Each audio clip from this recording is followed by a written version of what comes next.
नमस्कार मित्रांनो, मी चंद्रशेखर आठवले. माझ्या मुक्तावली मराठी पॉडकास्टच्या या भागात तुमचे स्वागत करतो.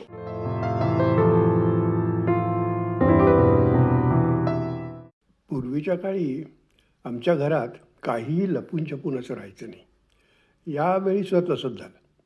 मला मुंबईच्या एका बड्या कंपनीकडून मुलाखतीसाठी बोलावणं आलं आहे आणि ती कंपनी एका वेळचा मुंबईला जाण्याचा खर्च देणार आहे ही बातमी आमच्या सर्व नातेवाईकांच्यात पसरायला काहीच वेळ लागला नाही. पण माझ्या आईला मुंबईच्या मुलाखतीची तारीख कळली तेव्हा तिच्या चेहऱ्यावर चिंतेचं जाळं पसरलेलं मला स्पष्ट दिसलं. मी तिला त्याबद्दल विचारलं तर तिनं या मुलाखतीच्या आदल्या दिवशी आपल्याला कुठल्याशा समारंभाला जाणं अतिशय आवश्यक असल्याचं सांगितलं आणि मग आता कसं करणार असं तिला प्रश्न पडला होता. त्या समारंभाहून परत आल्यानंतर दुपारची 3 वाजताची पुण्याहून मुंबईला जाणारी ट्रेन काय मला मिळणार नाही व 5 वाजताच्या ट्रेनने जर मी गेलो तर मुंबईला पोचायला फारच उशीर होईल व तेथून गोरेगावला राहणाऱ्या माझ्या मावशीकडे जायला खूपच उशीर होईल हे तिच्या लक्षात लगेच आलं होतं. हे तिनं सर्वांना सांगितल्यावर सर्वांना मोठी काळजी वाटायला लागली. आमच्या घरातल्या पद्धतीप्रमाणे मला प्रवास करायचा होता, पण याबद्दलचं माझं मत कोणीच विचारात घेतलं नाही. मला स्वतःला 5च्या गाडीने जायची काहीच अडचण नव्हती, त्यामुळे मी या सर्व चर्चेत काही भाग घेतला नाही आणि मुलाखतीची तयारी करायच्या मागे लागलो. 2 दिवसांनी आमच्या काकांचा मधला मुलगा दिनकर आमच्या घरी आला. हा दिनकर कॅम्पातल्या एका विमा कंपनीत लिपिक म्हणून नोकरी करत असे. त्यामुळे पुण्याच्या पूर्व भागातली खडानखडा माहिती त्याला असते अशी एक आमच्या घरात समजूत होती. पण त्या दिवशी दिनकरने आम्हाला एक सनसनाटी बातमी सांगितली. तो म्हणला की त्याच्या माहितीप्रमाणे पुण्याहून मुंबईला जायला आता विमानसेवा सुरू झाली आणि रोज संध्याकाळी 5 वाजता हे विमान मुंबईकडे उड्डाण करतं. दिनकरनं या टाकलेल्या या बॉम्बशेलनी घरातल्या चर्चेला परत एकदा ऊत आला व मुंबईला जाताना मी विमानाने का जाऊ नये याबद्दल सर्वांचं एकमत झालं. पण आपण विमानाचं तिकीट काढलं आणि विमान उडलंच नाही तर काय करायचं अशी शंका आमच्या मामांना आली. त्यावर उपाय म्हणून तसं झालं तर रात्रीच्या पॅसेंजरने मुंबईला जाता येईल, ती पहाटे मुंबईला पोचते असं ठरलं. आमचे शेजारी सुर्वे यांना ही बातमी कळल्यावर विमानाने तुम्ही जालो पण पुण्याला विमानतळ आहे का अशी मूलभूत शंकाच व्यक्त केली. परंतु विमान चालक असलेला एक जण माझ्या वडिलांना नुकताच भेटलेला होता व आपले पोस्टिंग सध्या पुण्याला असल्याचे त्यांना सांगितले होते. त्यामुळे सुर्वे फक्त प्रत्येक गोष्टीत काड्या घालतात हे सर्वांचं मत अगदी आणखीनच पक्कं झालं. कधी नव्हे ते वडिलांनी सुद्धा उदारता दाखवून विमानाचं तिकीट किती असलं तरी ते तो खर्च करतील असं सांगितल्यानं माझी आर्थिक अडचणसुद्धा मिटली. पुण्याला विमानतळ असला तरी तो कुठे आहे याबद्दल मात्र काहीच थांगपत्ता आम्हाला लागत नव्हता. त्यामुळे सर्वजण जरा हवालदिलच झाले होते. त्यावेळी दिनकर परत एकदा आमच्या मदतीला आला. या विमान कंपनीचं ऑफिस संगमाजवळ असल्याचं त्याने शोधून काढलं व साहजिकच 2 दिवसांनी दिनकर आणि मी असे या ऑफिसात जायला निघालो. ऑफिसच्या बाहेर असलेल्या वॉचमनला विचारून मी माझी लॅम्ब्रेटा स्कूटर ऑफिसच्या बाहेर असलेल्या वाहनतळावर लावली. वॉचमनच्या चेहऱ्यावर हे स्कूटर कशाला इथे तडमडायला आलेत अशा असलेल्या तुच्छतादर्शक भावाकडे आम्ही दुर्लक्ष केलं आणि समोर दिसत असलेल्या काचेच्या एका मोठ्या दाराकडे निघालो. नाही म्हटलं तरी छातीत थोडं दडदडतच होतं.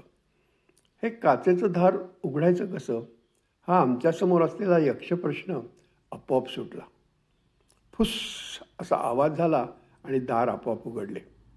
आत समोर एक गुबगुबीत पायपुसणं होतं. त्यावर पाय नीट पुसून आम्ही आत गेलो. पुढे काय करावं ते कळेना. समोर दोन्ही बाजूंना टेबलं, त्याच्या मागे आपण इंग्रजी चित्रपटात बघतो तशी वेशभूषा केलेल्या आणि फक्त इंग्रजीत बोलणाऱ्या काही स्त्रिया आणि समोर बऱ्याच वेटिंग रूममध्ये असतात तशा खुर्च्या दिसत होत्या. काय करावे ते कळेना. तेवढ्यात दुसरा एक वॉचमन कदाचित आमची कणव आल्यामुळे आमच्या जवळ आला व चक्क मराठीत त्याने काय पाहिजे भाऊ अशी पृच्छा केली. मी लगेचच त्याला आम्हाला मुंबईच्या विमानाचं तिकीट इथे मिळेल का अशी विचारणा केली. तो म्हणला की ते काही त्याला माहीत नाही, पण शेजारी ठेवलेल्या टेबलावरचा एक बिल्ला घ्या आणि खुर्चीत बसा.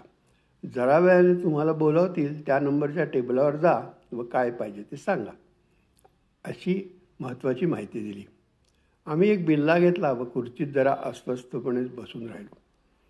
थोड्या वेळाने एका टेबलावरून आमच्या नंबरची घोषणा झाली व आम्ही तेथे जाऊन तेथे असलेल्या निळ्या गुबगुबीत खुर्च्यांच्यावर स्थानापन्न झालो.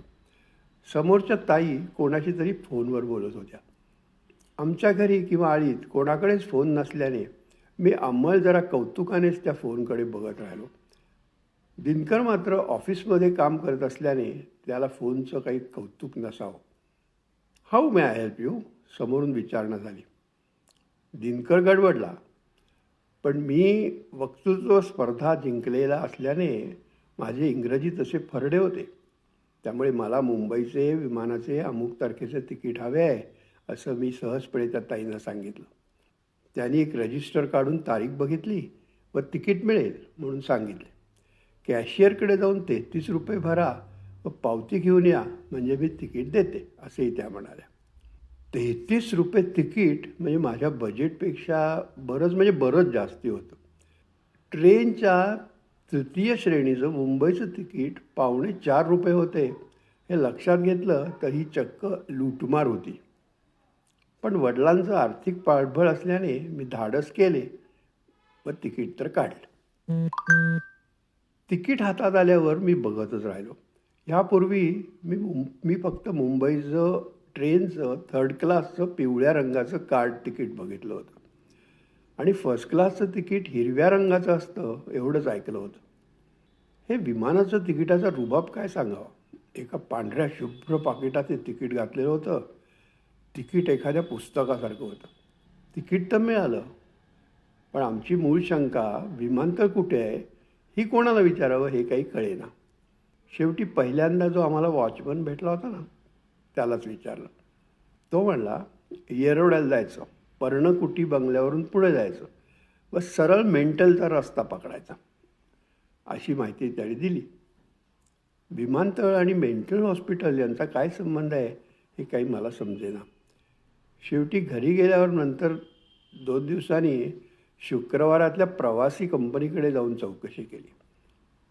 तेव्हा येरवडा गावातल्या चौकात वळायचं आणि सरळ पुढे जाऊन मेंटल हॉस्पिटल व जेलचे गेट ओलांडून पुढे गेले की विमानतळ परिसर लागतो ही अधिकृत माहिती समजली. मी विमानाने मुंबईला जाणार आहे ही बातमी पसरल्यावर आमचे नातेवाईक, शेजारी आणि अगदी आळीकरसुद्धा माझ्याकडे काही निराळ्याच नजरेने बघू लागले. घरातली वृद्ध मंडळी, विशेषतः आजा, आता हा आपल्याला परत भेटतो की नाही ही काळजी चेहऱ्यावर घेऊन वावरू लागल्या आहेत हे माझ्या लक्षात आलं. आजूबाजूच्या तरुण मुलांच्या चेहऱ्यावर मात्र विस्मय, आश्चर्य आणि असूया यांचे भाव होते.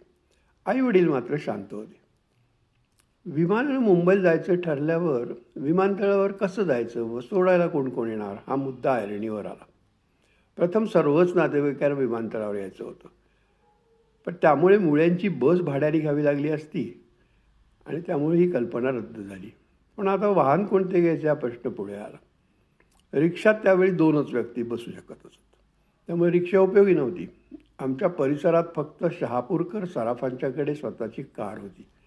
त्याने ती दिली असती, पण शहापूरकर बाईंनी नंतर 17 वेळा त्याचा उल्लेख केला असता म्हणून आईला ती पसंत नव्हती. शेवटी आजोबांनी प्रश्न सोडवला. त्यांच्या संस्थेकडे मामा बॉडी बिल्डर यांची स्टेशन वॅगन होती. ती घेऊन जायचं ठरलं. मामा ड्रायव्हर स्वतःच गाडी चालवणार होते. या गाडीत 5-6 व्यक्ती बसू शकत होत्या. त्यामुळे आई, वडील, आजी, आजोबा आणि अर्थातच मी यांनी जायचे ठरवले. लहान मुलांना विमानाची भीती वाटू शकेल म्हणून लहान मुले नकोत असे ठरलं. किती वाजता निघायचं हे ठरेना. आई आणि आजी यांचे मत ज्या कार्यक्रमाला जायचे होते तेथून जेवण करून आलो की लगेच निघावे असे होते. पण विमानतळ झाडायला जायचं आहे का असे विचारून वडिलांनी ती कल्पना कॅन्सल केली. अखेरीस 3 3:15 वाजेपर्यंत निघावे असं ठरलं. मामा ड्रायव्हरना 2:30 3 वाजेपर्यंत या म्हणून सांगण्यात आलं. त्या ठरलेल्या दिवशी सकाळपासूनच आमच्या घरात एक निराळेच वातावरण होते. बहुतेकांना मी आता काही परत भेटत नाही असं वाटत असावं, कारण त्यांच्या चेहऱ्यावरून तर तसेच दिसत होते. कधी नव्हे ते मामा ड्रायव्हर सांगितल्या वेळी हजर झाले. त्यांची स्टेशन वॅगन म्हणजे एक दर्शनीय वस्तू होती. फार्गो कंपनीच्या चॅसीवर ही लाकडी स्टेशन वॅगन बांधलेली होती. बसायला फळकुटांचं बाक आणि त्यावर गाद्या अशी व्यवस्था होती. मामांनी विमानतळावर जायचं म्हणून गाडीला हार घातलेला दिसला. ठरल्याप्रमाणे 3च्या सुमारास आम्ही गाडीत बसलो. आज विमान नक्की येणार आहे का अशी शंका सुर्व्याने व्यक्त केलीच, पण सुर्वे काकूनीच त्यांना झापल्यावर ते गप्प झाले. पोचवायला 40-50 मंडळी जमा झाली होती. त्यात आमच्याकडे कामाला असलेल्या कामवाल्या बायकाही होत्या. त्यांनी डोळ्याला लावलेला पदर मला स्पष्ट दिसला. तेवढ्यात आमचे काका घाईघाईने कुठून तरी आले व शर्टाच्या खिशातून त्यांनी एक पुडी काढली व अंगारा माझ्या कपाळाला लावला. जर पुढे गेल्यावर मी तो झटकून टाकला ही गोष्ट निराळी. येरवड्यापर्यंत आमचा प्रवास अगदी सुलभरित्या पार पडला. पण येरवडा गावातील वळण घेऊन आम्ही पुढे निघाल्यावर रस्त्यावरचे लोक आमच्याकडे जरा विचित्रच नजरेने बघतायत हे ध्यानात येऊ लागले. गाडी मेंटलकडे चालली आहे का जेलकडे हे प्रश्नचिन्ह त्यांच्या चेहऱ्यावर स्पष्ट दिसत होते. मात्र हा भाग ओलांडल्यावर मात्र रस्त्यावर चिटपाखरूही दिसेना. आपण रस्ता तर चुकलो नाही ना अशी माझ्या आजीला वाटू लागले व तिने तिची शंका व्यक्त केली. पण तेवढ्यात भारतीय वायुसेना पुणे असा फलक दिसला व आमचा जीव भांड्यात पडला. आणखी एखादा मैल किंवा 2 मैल पुढे गेल्यावर रस्त्यावर एक बांबू आडवा लावलेला दिसला व पांढरे हेल्मेट घातलेले 2 सैनिक दिसले. त्यांनी आम्हाला थांबवलं व पुढे प्रवेश बंद असल्याचं सांगितलं. आम्ही सांगत असलेल्या मराठी हिंदी संमिश्र भाषेमध्ये आम्हाला विमानाने प्रवास करायचा आहे आणि त्यासाठी विमानतळावर जायचं आहे हे काही त्या सैनिकांना कळेना. शेवटी तो सैनिक आपल्या अधिकाऱ्याला घेऊन आला. या अधिकाऱ्याला मराठी येत असल्यामुळे प्रश्न सुटला, परंतु तो म्हणला, काका विमान 5 वाजता येतं, आता तर सर्व बंद आहे. तुम्ही असं करा, समोरच्या चिंचेच्या झाडाखाली थांबा. 4:30च्या सुमारास विमान कंपनीची बस येईल व त्यानंतर तुम्हाला हा गार्ड आत सोडेल. आम्ही मुकाट्याने गाडी चिंचेच्या झाडाखाली वळवली व अतिशय उद्विग्न मनस्थितीत बसून राहिलो. कुठून या फंदात पडलो असे सर्वांना वाटत होते. बाहेरचे रणरणते ऊन आम्हाला आणखीनच वैताग आणत होते. मामा ड्रायव्हर मात्र मजेत होते. त्यांना असल्या प्रसंगांची सवय असावी. 4:30 वाजून गेल्यानंतर अखेरीस लांब धुळीचा लोट दिसू लागला व थोड्याच वेळात विमान कंपनीची बस येऊन दाखल झाली. त्यात 15-20 मंडळी तरी बसलेली होती. नंतर मला समजलं की विमान कंपनी संगमापासूनच्या ऑफिसपासून ते विमानतळापर्यंत प्रवाशांची फुकट ने-आण करते. म्हणजे आम्ही केलेले एवढे यत्न निष्फळच होते म्हणायचे. आणखी 10 मिनिटांनी गार्डने आम्हाला आत जाण्याची खूण केली व आम्ही पुढे निघालो. थोडे पुढे गेल्यावर एक गॅरेजसारखी दगडाने बांधलेली एक खोली होती. त्याच्याजवळ पुणे हवाई अड्डा असा बोर्ड उभा केलेला दिसत होता. विमान कंपनीची बससुद्धा तिथे उभी होती. तेथे मामा ड्रायव्हरनी गाडी उभी केली. समोर एक दोरी बांधलेली दिसली व त्यावर पुढे फक्त प्रवासी जाऊ शकतात असा बोर्ड दिसला. त्यामुळे मी जरा ऐटीतच पुढे गेलो व बाकीचे लोक दोरीच्या अलीकडे उभे राहून काय चालत आहे ते बघत उभे राहिले. खरं तर पुढे काहीच घडत नव्हतं. त्या दगडी खोलीत एक आग विझवण्याचा फायर एक्स्टिंग्विशर सोडला तर काहीच नव्हते. 1-2 खुर्च्या होत्या, पण आम्ही सगळे प्रवासी उभेच राहिलो होतो. जरा वेळाने आणखी 5-6 गाड्या आल्या. काही मधून लोक उतरले तर काही रिकाम्याच होत्या. 5च्या सुमारास लागोपाठ मेघगर्जना व्हाव्यात तसा गडगडाट कानावर येऊ लागला व काही मिनिटांनी आम्हाला घेऊन जाणारे विमान आमच्या दिशेने येऊ लागले आणि अगदी जवळ येऊन थांबलं. थांबल्यावर आधी सरळ आडव्या रेषेत असलेले विमान एकदम तिरपे झाले व त्याचा शेपटीकडचा भाग जवळजवळ जमिनीला टेकला. विमान कंपनीच्या 2 कर्मचाऱ्यांनी चाके लावलेला एक जिना ढकलत ढकलत नेऊन विमानाच्या पुढच्या भागातल्या दरवाजाजवळ नेऊन चिकटवला. तर मागच्या बाजूला विमानालाच बसवलेल्या पायऱ्या खाली आणल्या गेल्या. मुंबईहून आलेले 15-20 प्रवासी उतरले व गाड्या पार्क केल्या होत्या त्या बाजूला जाऊन आपल्या सामानाची वाट पाहू लागले. तर काही गाड्यातून निघून गेले. बहुतेक मंडळी सफारी सूटमध्ये दिसत होती. त्या सगळ्या मंडळींच्यात शर्ट पॅन्ट घातलेला मी एकटाच होतो ही गोष्ट निघाली. नंतर विमानचालक व एअर होस्टेस खाली उतरल्या व विमान कंपनीच्या कर्मचाऱ्यांच्याबरोबर गप्पा गोष्टी करू लागल्या. सामानाची चढ उतार झाल्यावर एका कर्मचाऱ्याने विमान उड्डाणासाठी तयार असल्याची घोषणा एका ध्वनिक्षेपकावरून केली व आम्ही विमानाकडे निघालो. मी आईवडिलांकडे एक अखेरचा दृष्टिक्षेप टाकला व हात हलवला. विमान कंपनीच्या एका कर्मचाऱ्याला तिकीट दाखवून मी विमानात शिरलो.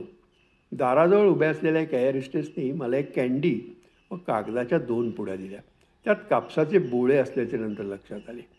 विमान इतके तिरपे उभे होते की सीट्सना धरूनच पुढे जावे लागत होते. सीट क्रमांक वगैरे काही नसल्याने मी खिडकीजवळची जागा पकडली व बाहेर नजर टाकली. थोड्याच वेळात विमानाची दारे बंद झाली व एअर होस्टेसने आपण आता मुंबईकडे प्रस्थान करत असल्याची घोषणा केली. प्रचंड गडगडाट करत विमान धावपट्टीवरून जाऊ लागले. कापसाचे बोळे का दिले होते हे माझ्या लक्षात आले. थोड्याच वेळात विमानाने उड्डाण केले. उडू लागल्याबरोबर विमान सरळ आडव्या रेषेत आले. जरा स्थिरस्थावर झाल्यावर एअर होस्टेस थंड सरबताने भरलेले पेले प्रवाशाला देऊ लागले. त्या सरबताचा आस्वाद घेत मी खिडकीबाहेर खाली दिसणाऱ्या सह्याद्रीच्या दऱ्याखोऱ्या बघत असतानाच एअर होस्टेसने आपण मुंबईच्या विमानतळावर उतरत असल्याची व पट्टे बांधण्याची घोषणा केली. आलीसुद्धा मुंबई? माझा विश्वासच बसेना. तब्बल 33 रुपये घेऊन जेमतेम 15-20 मिनटं आम्हाला विमानात बसवायचे म्हणजे शुद्ध फसवणूक आहे असे मला वाटत राहिले. विमान भरकन उतरले. मी उतरून चौकशी केल्यावर पार्ले स्टेशन सर्वात जवळ आहे आणि तिथे जायला 312 नंबरची बस आहे असं कळलं. अर्थात हे सांगणाऱ्याच्या चेहऱ्यावरचा अलीकडे काय कोणीही पोरेसोरे प्लेनने येतात बरं का हा भाव मला स्पष्ट दिसला. त्याच्याकडे दुर्लक्ष करून मी समोर उभ्या असलेल्या बसमध्ये चढलो आणि एक पार्ले स्टेशन दे ना म्हणून कंडक्टरना विनंती केली. पुण्याला मामा बॉडी बिल्डरची स्टेशन वॅगन अजून फार तर बन गार्डनपर्यंत पोचली असेल आणि मी मुंबईला पोचलोसुद्धा या विचाराने स्मिताची एक लहर माझ्या चेहऱ्यावर पसरली. छोटा पैसा दे ना कंडक्टरच्या धमकावणीने मी भानावर आलो. माझा पहिला विमान प्रवास आता नक्कीच संपला होता.